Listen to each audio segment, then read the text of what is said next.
এইখন হৈছে B A first ছেমিষ্টাৰৰ functional এছামিছৰ question paper আৰু 2023 হয়। প্ৰথম 5টা কুৱেশ্যন লিখিব দিছে 50টা শব্দৰ ভিতৰত। প্ৰথম কুৱেশ্যন, জ্যোতিচিন বুলিলে কি বুজায়? অসমীয়া ভাষাত ব্যৱহাৰ হোৱা জ্যোতিচিন কেইটামান উল্লেখ কৰক।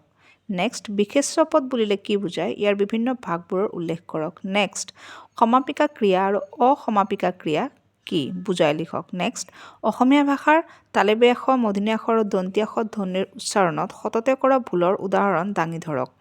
নেক্সট, অসমীয়া ভাষাৰ নিৰ্দিষ্টতাবাচক প্ৰত্যয়বোৰ কি? ইয়াৰ ভুল প্ৰয়োগৰ দুটামান উদাহৰণ দাঙি ধৰক। নেক্সট, চিঠিৰ বিভিন্ন ভাগবোৰৰ বিষয়ে লিখক। কুৱেশ্যন নম্বৰ 2 হৈছে যে তাত 6টা প্ৰশ্ন লিখিব দিছে 120 শব্দৰ ভিতৰত 4 × 6 24 মাৰ্কছৰ। প্ৰথম, ধ্বনি আৰু আখৰ একেনে আলোচনা কৰক। নেক্সট, বিশিষ্ট স্বৰধ্বনি বুলিলে কি বুজায়? অসমীয়া ভাষাৰ বিশিষ্ট স্বৰধ্বনি কেইটাৰ বিষয়ে লিখক। অসমীয়া ভাষাৰ চন্দ্ৰবিন্দুৰ ব্যৱহাৰৰ বিষয়ে লিখক। অসমীয়া ভাষাৰ জ্যোতিচিনৰ ব্যৱহাৰৰ বিষয়ে চমুকৈ লিখক। বিশেষণ পদ বুলিলে কি বুজায়? বিশেষণ পদৰ ভাগবোৰ আলোচনা কৰক।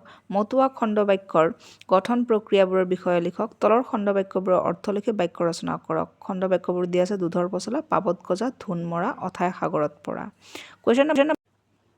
কুৱেশ্যন নম্বৰ 3 হৈছে যে যিকোনো 6টা লিখিব দিছে। তাৰ কুৱেশ্যন দিয়া আছে অসমীয়া ভাষাৰ শব্দ বিভক্তিসমূহৰ তালিকা প্ৰস্তুত কৰক। এই বিভক্তিবোৰৰ কাম কি বিচাৰ কৰক। গঠনৰ ফালৰ পৰা বাক্যক কেনেদৰে শ্ৰেণীবিভাগ কৰিব পাৰি উদাহৰণসহ আলোচনা কৰক। লিংগ কেই প্ৰকাৰ আৰু কি কি? লিংগ পৰিৱৰ্তনৰ নিয়মবোৰ উদাহৰণসহ আলোচনা কৰক। তলৰ শব্দবোৰৰ উত্তৰ দিয়ক। সমাৰ্থক শব্দ লিখক। কলহ, কন্যা, পদুম, পানী। বিপৰীত শব্দ লিখক। আপোন, গৃহস্থী, দহ, বিৰহ। এটা শব্দত প্ৰকাশ কৰক। একে গুৰুৰ শিষ্য, তাৱৈৰ পত্নী, গোটেই জীৱন জুৰি, সহজতে পাব পাৰি যাক। তাৰ পাছত হৈছে কথ্য অসমীয়া ভাষাত আৰ্হি পঢ়া, ধ্বনি উচ্চাৰণৰ পৰিৱৰ্তনৰ বিষয়ে আলোচনাৰ বিচাৰ আগবঢ়াওক। নেক্সট, প্ৰবন্ধ কি? প্ৰবন্ধ লিখিবলৈ কি কি দিশত গুৰুত্ব দিব লাগে আলোচনা কৰক। আপোনাৰ বন্ধু এজনে তেওঁৰ ওচৰত থকা বিশেষ কিতাপ এখন বিচাৰি সম্পূৰ্ণ ব্লক সজ্জাত এখন আনুষ্ঠানিক পত্ৰ লিখক।